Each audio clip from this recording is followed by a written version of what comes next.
एक क्वेश्चन और ट्राई करते हैं, ठीक है। log d by d x equal to 2x plus y. अब इसमें देखो एक इम्पोर्टेंट चीज क्या है, अगर मान लो इसी क्वेश्चन का मैं ऑर्डर पूछ लेता हूँ तुमसे, तो यस तुम्हारा आंसर आएगा 1, क्योंकि a की डी बाई डी एक्स दिख रहा है, इसका ऑर्डर कितना है, 1 है। अब अगर मैं डिग्री पूछता हूँ, तो डिग्री अगर तुमने देखा कि log के अंदर डी बाई डी एक्स है, तो हो सकता है तुम आंसर क्या दे दो, नॉट डिफाइंड, ठीक है। मैंने एक पॉइंट लिखा था, जब साइन के अंदर डी बाई डी एक्स आ जाता है या कुछ ऐसा होता है, तो वो जनरली क्या होता है, नॉट डिफाइन होता है, ठीक है। बट मैंने एक वर्ड यूज किया था, जनरली, ठीक है। तो अगर तुमने यहाँ पे नॉट डिफाइंड कर दिया इसे, तो ये तुम्हारा हो जाएगा गलत, ठीक है। क्यों? क्योंकि अगर आप मैं थोड़ा सा सॉल्व करूं ना, तो मैं इसको रिमूव कर सकता हूँ, ठीक है। कैसे? हमें पता है अगर log ऑफ, मतलब बेस कुछ भी मान लो, इसका a मान लो चलो, और यहाँ x है और यहाँ b है। अगर log बेस ए x है, तो x की वैल्यू क्या आ जाएगी, a की पावर b, ठीक है। अगर log ax होता है, मतलब log बेस ए x होता है इक्वल टू कुछ b आ रहा है, तो अगर मैं x की वैल्यू निकालता हूं, तो x क्या आ जाएगा, a to the power b आ जाएगा। और डिफरेंशियल इक्वेशन में हमेशा बेस को अंडरस्टूड करना है e की तरह, ठीक है। एक्सपोनेंशियली होगा हमेशा बेस। तो इसके according log base e d by d x equal to 2x plus 3y can be write as d by में dx equal to e to the power 2x plus 3y, ठीक है। इसी की तरह ना log base a x equal to, अगर b है तो x की वैल्यू क्या आ गई, a to the power b, मतलब बेस क्या आ जाएगा, इसके नीचे आ जाएगा, ठीक है। तो सेम वैसे ही इसका बेस कितना है, e है, तो e इसके नीचे आ जाएगा, मतलब बेस में, तो e to the power 2x plus y, मतलब जो बेस है वो बेस ही रहता है, ये समझ लो तुम। जो बेस है वो राइट हैंड साइड पे भी बेस रहता है, ऐसे याद कर लो इसे, ठीक है। तो यहाँ तो मैंने क्या कर दिया, रिमूव कर दिया दोनों को, समझ गए। तो यहाँ पे इसकी डिग्री नॉट डिफाइन नहीं आएगी, इसकी डिग्री कितनी आएगी, 1 आएगी। इसकी डिग्री कितनी आएगी, 1 आएगी। समझ गए मेरी बात, ठीक है। कहीं नॉट डिफाइन कर दो, वैसे जनरली ऐसा होता है, ठीक है। अगर तुम रिमूव नहीं कर पाओगे, तो फिर नॉट डिफाइन ही रहेगी डिग्री। तो थोड़ा सा डिग्री में थोड़ा सा समझना पड़ता है, मैं ये नहीं कि कुछ भी आंसर दे दिया कभी भी उठा के, ठीक है, कि हाँ नॉट डिफाइन है या फिर डिफाइन है, थोड़ा सा सोच समझ के आंसर देना है, ठीक है। अच्छा, चलो फिर सॉल्व करते हैं फिर इस क्वेश्चन को। अब तो इजी सा क्वेश्चन है, कर लोगे खुद सॉल्व। कैसे? D by d x variable separate करते हैं, ई टू द पावर इसको लिखते हैं मैंने 2x into e to the power 3y। तो ऑब्वियस सेपरेट कर सकते हैं, ये सिर्फ x का फंक्शन है और ये ओनली y का फंक्शन है। तो इसको हम लिख सकते हैं डी वाई अपॉन में e to the power 3y equal to e to the power 2x dx। और क्या कर दिया, इसका इंटीग्रेशन कर दिया, सही है। अच्छा, अब मैंने इसको लिख लिया e की power -3y d y equal to e to the power 2x dx, सही है। ओके, तो e to the power -3y dy, इसका इंटीग्रेशन क्या होगा, e to the power -3y होगा, और -3y का -3 डिवाइड में आ जाएगा इक्वल टू इसका e की पावर 2x अपॉन में 2 और प्लस में c। ये आंसर आ गया अपना। थोड़ा सा अगर मैनिपुलेशन करना चाहो तो कर लेना, बट यही क्या है, हमारा आंसर है, ठीक है। अच्छा, अब यहाँ पे देखो, जितने मैंने क्वेश्चन सॉल्व करे हैं, जितने भी कल तक मैंने जितने भी क्वेश्चन सॉल्व किए थे, उसमें सी आ रहा था, देखो प्लस सी यहाँ भी है। लास्ट वाला क्वेश्चन प्लस सी, मतलब सी है, सॉरी कांस्टेंट, ये देखो सी, और सब में सी है, मतलब, ठीक है। तो इस टाइप के सॉल्यूशन को हम क्या बोलते हैं, जनरल सॉल्यूशन, जहाँ पे कांस्टेंट क्या होता है, इन्वॉल्व होता है, ठीक है। तो ये सारे सॉल्यूशन कैसे थे, जनरल सॉल्यूशन, ठीक है। इसे क्या बोलते हैं हम, जनरल सॉल्यूशन। तो जनरल सॉल्यूशन की डेफिनेशन मैंने लिख ली, ठीक है, कि क्या होती है। वैसे देने की कोई जरूरत नहीं है, हाँ लिखवा दे रहा हूँ, ऐसा कोई जरूरत नहीं है कि इसकी डेफिनेशन पूछी जाएगी, ठीक है, ऐसा कुछ नहीं है। तो general solution of differential equation, क्योंकि सी कुछ भी हो सकता है, इसलिए क्या है, जनरल सॉल्यूशन है। जैसे हमने ट्रिग्नोमेट्री में पढ़ा था ना जनरल सॉल्यूशन, ठीक है, वैसे ही कुछ है। तो डेफिनेशन लिख देता हूँ, relation in x and y, a relation in x and y satisfying a given differential equation, and and involving exactly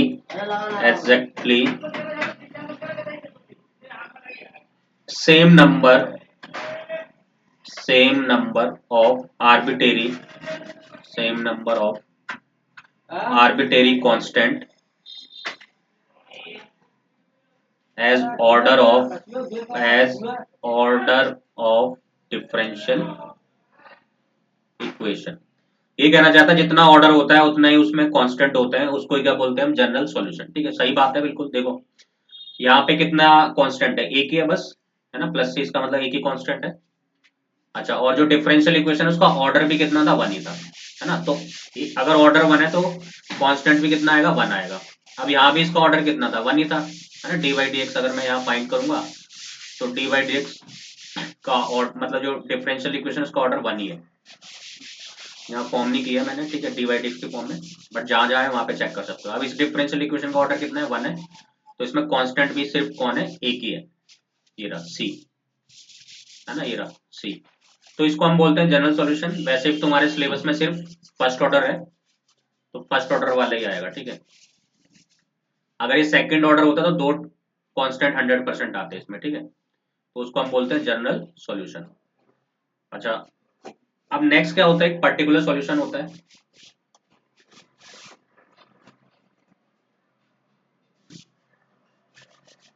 particular solution of differential equation.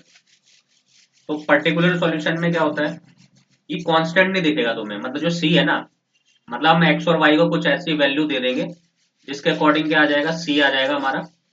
तो पर्टिकुलर सॉल्यूशन में सी नहीं आता, मतलब कांस्टेंट नहीं होता, ठीक है, ये याद रखना। तो इसको भी मैंने लिख दिया फिर, ठीक है। A solution obtained by assigning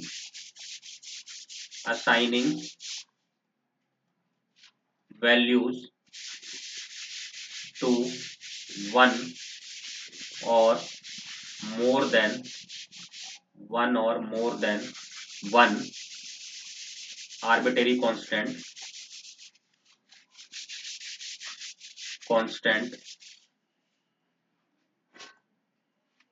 of general solution।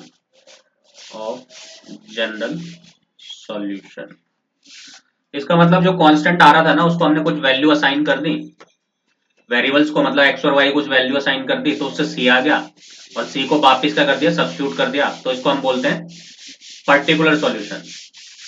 क्या बोलते हैं, particular solution of differential equation. तो अभी तक तो हमने जनरली किया है, अब पर्टिकुलर में क्या होगा, कुछ ना कुछ कंडीशन दे देगा वो, तो उससे हम सी की वैल्यू कैलकुलेट कर लेंगे। तो एक क्वेश्चन कर लेते हैं फिर इस पे, ठीक है, चलो फिर। और इन्हीं प्रॉब्लम को हम एक दूसरे नाम से बोलते हैं, इनिशियल वैल्यू प्रॉब्लम्स। फिजिक्स में काफी होती है ऐसी, ठीक है, जिसमें कंडीशन दे देता है, उसको हम क्या बोलते हैं, इनिशियल वैल्यू प्रॉब्लम, ठीक है। चलो फिर क्वेश्चन देखते हैं इस पे एक फर्स्ट, ठीक है। तो क्वेश्चन क्या है, e की power y plus 1 into cos x plus 1 plus e की पावर x, यहाँ पे टी एक मिनट होगा, ठीक है, 1 प्लस e की पावर x साइन x, एक मिनट, कॉस एक्स e की power y sine x d by d x equal to 0। कब, इसने कंडीशन दे दिया, व्हेन x इक्वल टू π/6 और y इक्वल टू 0। ठीक है, अब इसको ये नोट कर लो यहाँ पे एक चीज, इसको रिप्रेजेंट करने का एक और तरीका है, मैंने डिफरेंशिएशन में बताया था, जिसने डिफरेंशिएशन सही से पढ़ा होगा। ठीक है, इसको रिप्रेजेंट करने का एक तरीका और है। क्या तरीका है, अगर कभी भी इस फॉर्म में लिखा है y x equal to a, मान लो कोई रिप्रेजेंटेशन इस फॉर्म में लिखा है y x equal to a, तो उसका मतलब क्या होता है, ये तो y की वैल्यू होती है, यहाँ पे जो भी वैल्यू होगी y इक्वल टू a, और यहाँ भी जो वैल्यू होगी वो वैल्यू ऑफ x होगी, वैल्यू ऑफ क्या होगी, x होगी। पहले एक एग्जांपल लेते हैं इस पे, ठीक है, फिर इस क्वेश्चन को करेंगे। अब इस फॉर्म को देखो मैं कैसे लिख सकता हूँ, ये जो फॉर्म दे रखी है ना, वो इसको ऐसे भी लिख सकता था, कैसे, y π/6 और 0, इस फॉर्म में लिख देता वो। देखो एग्जामिनर क्या कर सकता है, इजी चीज भी दे सकता है डायरेक्ट कि x इक्वल टू π/6 है y 0, तो बहुत ईजी है हमारे लिए। बट वो अगर वो इस फॉर्म में दे दे तो तुम्हें इस फॉर्म का मीनिंग पता होना चाहिए कि इसका मतलब क्या है। तो इसका मतलब है yx इक्वल टू 0, तो इसका मतलब y की वैल्यू तो 0 है और x की वैल्यू कितनी है, π/6 है। ठीक है, नोट डाल के लिख लेना इस चीज को, इसका ये मतलब होता है, इंपॉर्टेंट है काफी। ठीक है, क्योंकि वो ज्यादातर इस फॉर्म में दे दे तो फिर तुम्हें समझ नहीं आएगा। ठीक है, बट इजी सा है, फंक्शन को रिप्रेजेंट करने का तरीका है। ठीक है, वैल्यू को। चलो अब क्वेश्चन पे आते हैं। तो सबसे पहले मैंने क्या किया, डी बाई डिक्स को अलग कर लिया, मतलब डी बाई डिक्स को यहीं रहने दिया लेफ्ट हैंड साइड पे ही, और बाकी सबको राइट हैंड साइड पे ले गए। ठीक है, अच्छा अब जरा सेपरेट करके देखते हैं। देखो ये जो फंक्शन है ये y का है, ये फंक्शन किसका है, x का है, और यहाँ डी बाई डी एक्स है। ये पूरा फंक्शन y का है, ये पूरा फंक्शन किसका है, x का है। तो ट्राई करते हैं एलिमिनेट, मतलब सेपरेट करने के लिए। देखो y वाला तो यहीं रहेगा डी बाई, तो इस y को तो यहीं छोड़ दो, तो e की पावर y और डी वाई, इसको तो एक साथ लिख लिया। बाकी देखो बच क्या गया, एक एक स्टेप समझा दे रहा हूँ, साइन एक्स और ये डी एक्स। ठीक है, अब देखो ये फंक्शन क्या था, y का था, है ना, e की पावर y प्लस 1, इसको इसका डिवाइड में ले आओ, तो यहाँ क्या बच गया, माइनस कॉस एक्स। सही है, ओके,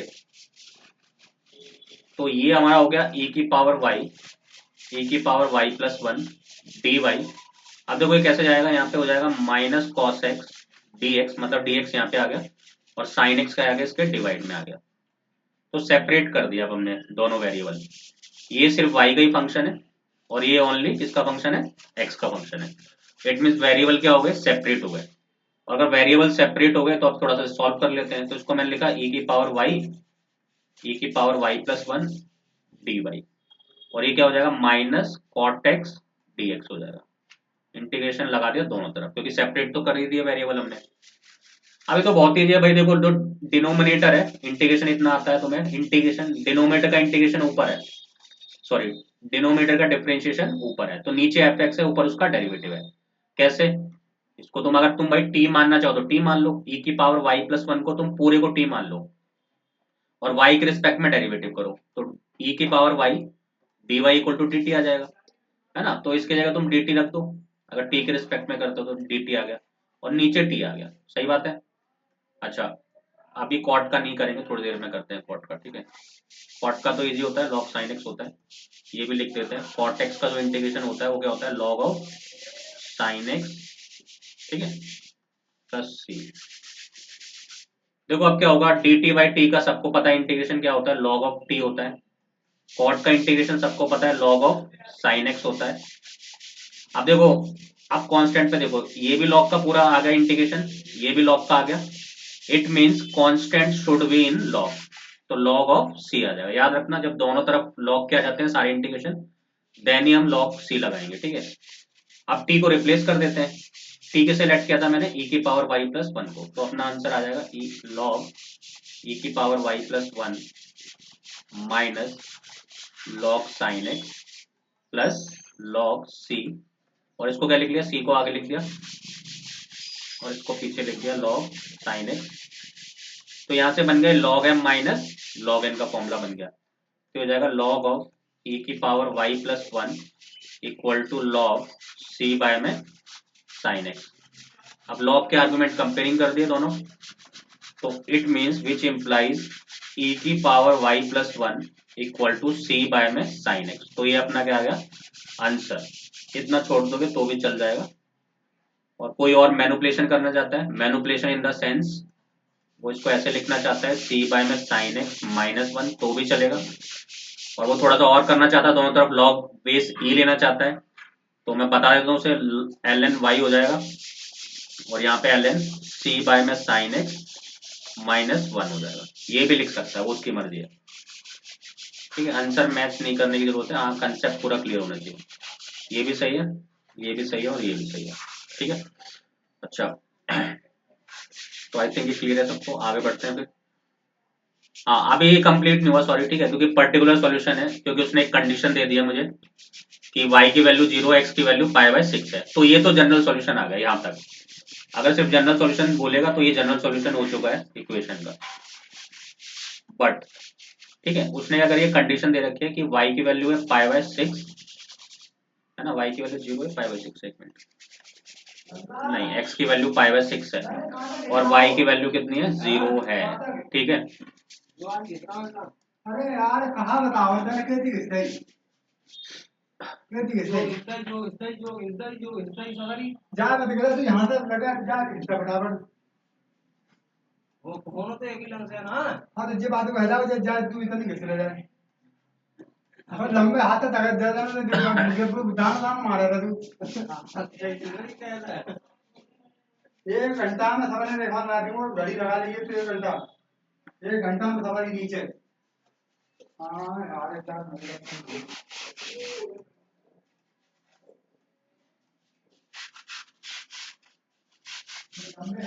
ठीक है, तो x की वैल्यू कितनी है पाई बाय 6 है, y की वैल्यू कितनी है 0 है, तो सब्स्टिट्यूट कर देते हैं, यहाँ से c की वैल्यू निकाल लेते हैं। तो y की जगह 0 डाल देंगे, x की जगह पाई बाय 6 डाल देंगे। सो दिस बिकम्स e की पावर 0 1 होता है, तो 1 प्लस 1 कितना हो जाएगा 2, ये 2 हो जाएगा equal to c sine 30 degree कितना होता है 1 बाय 2 होता है। तो इट मीन c की वैल्यू क्या आ गई 2 इंटू 1 बाय 2 दैट इज 1। सही, आप क्या करना है, ये जो c आ गया ना 1, इसको वापस उठा के इस वाली इक्वेशन में सब्स्टिट्यूट कर देना है। ठीक है, so put put c equal to 1 in e की power y plus 1 equal to c by में कितना साइन है। तो ये हो जाएगा e की power y plus 1 equal to 1 by में कितना साइन एक्स। ठीक है, ये अपना क्या आ जाएगा आंसर आ जाएगा। एक बार देख लो इसे। ठीक है,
ठीक है, एक क्वेश्चन और करते हैं। नेक्स्ट क्वेश्चन क्या है, cos d by d x equal to a. ठीक है, तो देखो कभी भी ऐसा क्वेश्चन आ जाए उसको सॉल्व कैसे करना है। कभी भी जैसे मैंने अभी थोड़ी देर पहले बताया था कि एल एन अगर डी बाई डी एक्स आ गया, समथिंग कोई कुछ भी आ गया, फंक्शन ए आ गया बी आ गया, तो एल एन जब इसको छोड़ के इधर जाएगा तो ई की पावर ए बन जाएगा। ठीक है, क्योंकि ये अंडरस्टूड होता है, इसका बेस कितना होता है ई होता है डिफरेंशियल इक्वेशन में। ठीक है, अब सिमिलरली यहाँ पे अगर इसको सॉल्व करना है तो मैं इसे कैसे लिखूंगा D by d x cos इसको छोड़ के इधर आएगा तो कॉस इनवर्स ए बन जाएगा। क्या बन जाएगा बेटा? कॉस इनवर्स ए बन जाएगा। अब याद रखें कॉस इनवर्स ए तो कांस्टेंट है, क्योंकि जब ए कांस्टेंट है तो कॉस इनवर्स ए भी कांस्टेंट होगा, है ना, क्योंकि कॉस इनवर्स एक्स नहीं लिखा है। अगर ये एक्स लिखा होता तो ये वेरिएबल होता, ये क्या होता? वेरिएबल। बट अभी क्या है? ये कांस्टेंट है। तो कांस्टेंट है तो फिर बहुत इजी हो गया हमारे लिए। ठीक है, मैंने इसको सेपरेट कर लिया, डी बाई डी एक्स, ये हो गया कॉस इनवर्स ए, और यहाँ पे कितना आ जाएगा? डी एक्स, और इंटीग्रेशन कर दिया। सही है, ये कहीं भी लिख लो अब तो, कॉस इनवर्स ए कांस्टेंट है, कोई फर्क नहीं पड़ता, ये कांस्टेंट की तरह ट्रीट होगा। तो इसको एक स्टेप और लिखते हैं, ये लिख लिया डी ए, कॉस इनवर्स ए को ब्रैकेट के बाहर लिख लिया, और ये डी एक्स हो गया। ठीक है, अब यहाँ पे गया 1, तो 1 का इंटीग्रेशन क्या होगा? यहाँ पे y के रिस्पेक्ट में y हो जाएगा। कॉस इनवर्स ए तो कांस्टेंट है, इसका इंटीग्रेशन मत कर देना, ठीक है, हाईलाइट मत लगा देना। कॉस इनवर्स ए अलग हो गया, और 1 का x के रिस्पेक्ट में x हो गया, प्लस c हो गया। तो ये अपना सॉल्यूशन आ गया। ये क्या आ गया? अपना सॉल्यूशन आ गया। बट ये कैसा सॉल्यूशन है? जनरल सॉल्यूशन है। इसने एक कंडीशन दे रखी है, y0 equal to 2, y0 equal to 2। तो हम आइडेंटिफाई कर सकते हैं बड़े आराम से कि y की वैल्यू क्या आएगी? 2 आएगी, और x की वैल्यू क्या आएगी? 0 आएगी। क्यों? क्योंकि ये जो फॉर्म है किससे मैच करती है? yx इक्वल टू जो भी समथिंग कोई कांस्टेंट है। ठीक है, आप क्या करते हैं? इसको सब्स्टिट्यूट कर देते हैं इक्वेशन में। तो जैसे इसको सब्स्टिट्यूट करेंगे दोनों वैल्यू को, तो दिस बिकम्स 2, y की जगह 2 कॉस इनवर्स ए इंटू 0 प्लस सी। तो यहाँ से c की वैल्यू कितनी आ जाएगी? 2 आ जाएगी। इस c को वापस इक्वेशन में सेटिस्फाई कर दो, आंसर आ गया। तो y इक्वल टू कितना आ जाएगा? Cos inverse a into x plus 2। तो ये जो सॉल्यूशन आ गया, इस सॉल्यूशन को मैं क्या बोलूंगा? Particular solution. कैसा सॉल्यूशन आ गया? Particular solution of differential equation. ठीक है, देखो एक बार जरा से,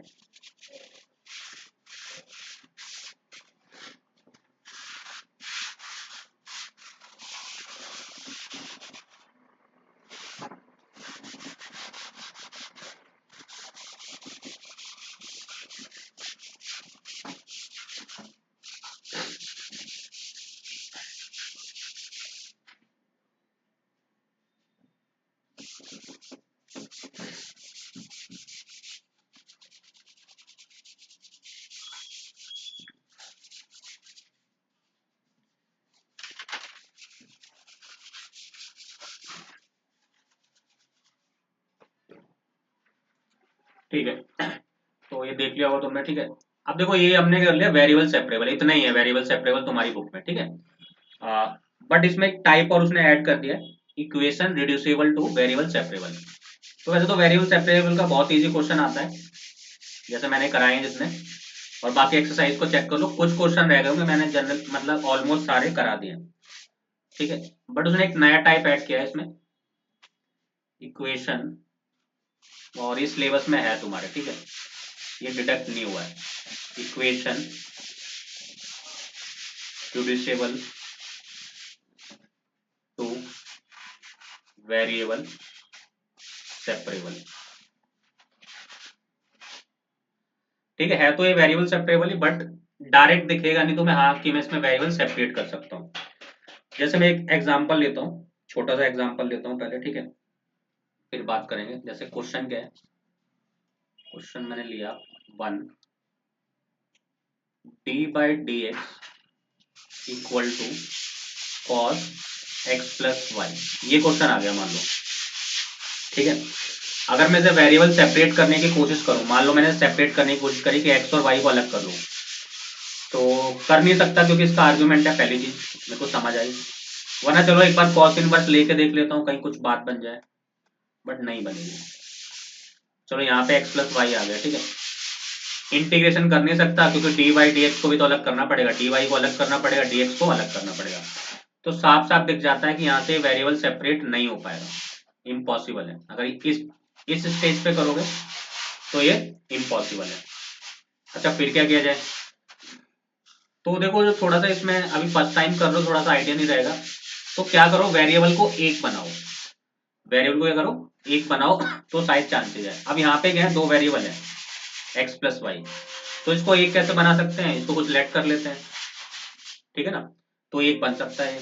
अब देखो मैंने क्या करा है, इसे सब्स्टिट्यूट कर दिया, x plus y equal to t. क्या सब्स्टिट्यूट कर दिया, x plus y equal to T.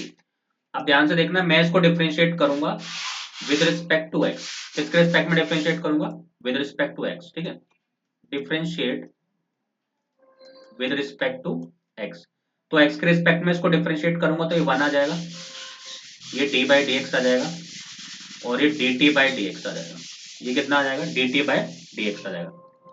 हमें किसकी रिक्वायरमेंट है, हमें डी बाई डी एक्स की रिक्वायरमेंट है। तो डी बाई डी एक्स किसके इक्वल आ गया, d t by d x minus 1। तो डी बाई डी एक्स किसके इक्वल आ गया, सही है। हाँ, डी बाई डी एक्स क्यों निकाला, क्योंकि यहाँ पे इसकी रिक्वायरमेंट है। आप देखो मैं सब्स्टिट्यूट कैसे करता हूँ, मैं इसकी जगह ये सब्स्टिट्यूट करता हूँ, ठीक है।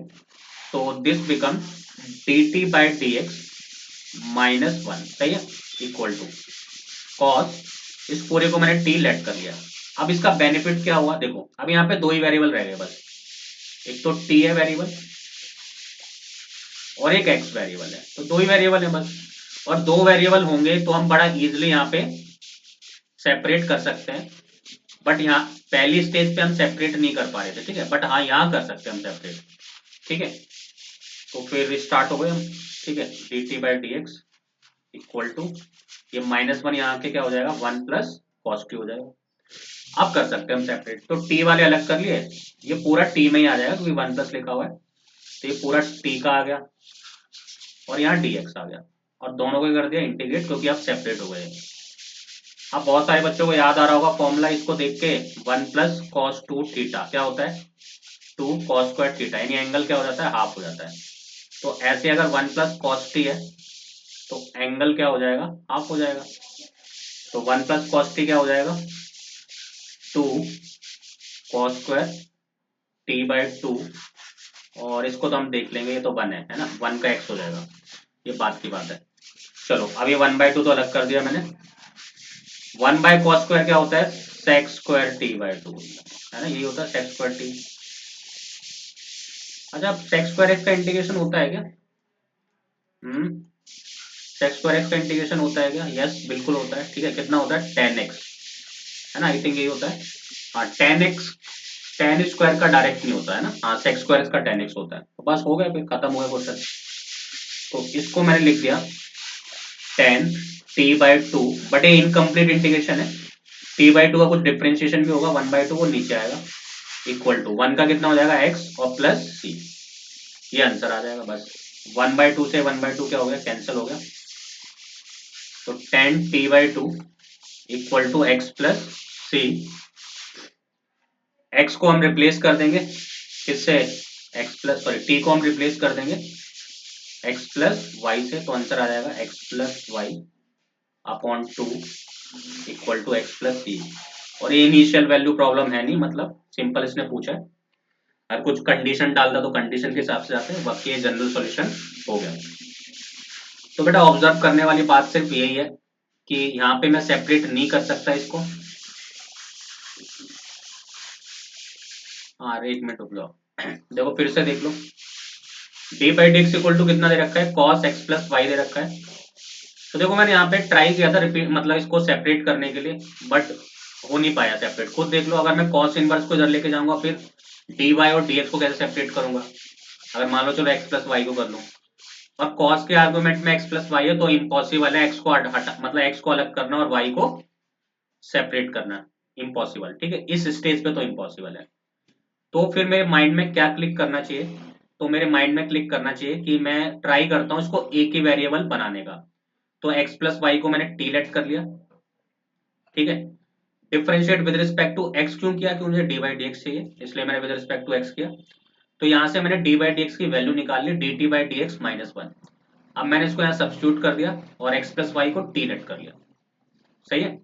तो D t by d x कितना आ जाएगा, 1 प्लस कॉस टी आ जाएगा।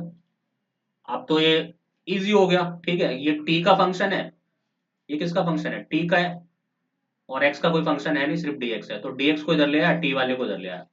अब इसके बाद तो तुम जानते हो 1 प्लस कॉस 2 थीटा का क्या फॉर्मूला होता है, 2 cos square theta, angle half हो जाता है, तो ये हो जाता है 2 कॉस स्क्वायर टी बाई 2 1/2 को अलग आता है, 1/cos² sec² होता है, sec² का इंटीग्रेशन 10x होता है।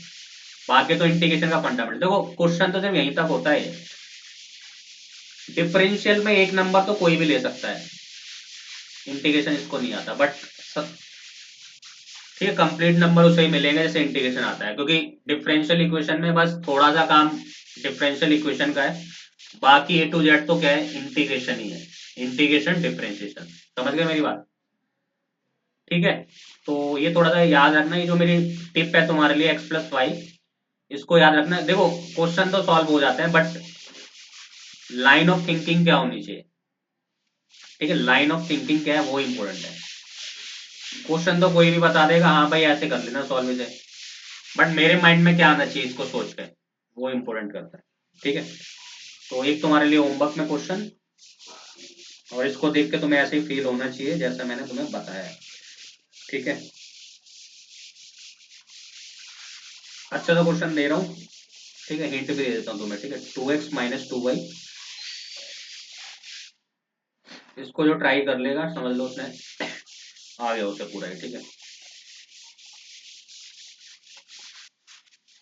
Sorry minus I equal to कर देते हैं, चलो x - 5 + 1 dy। ठीक है, इसको तुम सॉल्व कर लेना, बाकी ये इनिशियल वैल्यू प्रॉब्लम है वो बात अलग है, बट तुम जनरल सॉल्यूशन निकालो वही काफी है। ठीक है, उससे तुम्हें आइडिया हो जाएगा, बाकी ये तो छोटा मोटा काम है बात का। ठीक है, अब इसमें ध्यान से देखना, इसमें तुम सेपरेट नहीं कर पाओगे वेरिएबल को, x को y से नहीं हटा पाओगे, बट हिंट क्या है तुम्हारे लिए, हिंट सिर्फ इतना ऐसा है, इसको नोटिस करो और इसको नोटिस करो और उसके अकॉर्डिंग टी लेट करो बस। ठीक है, दोनों को नोटिस करो, दोनों में एक चीज कॉमन है और उसके हिसाब से टी लेट करो, ये तुम्हारे लिए हिंट है। ठीक है, तो आज के लिए इतना ही, बाकी करेंगे नेक्स्ट क्लास में। ठीक है, थैंक यू सो मच, इसको लिख लो।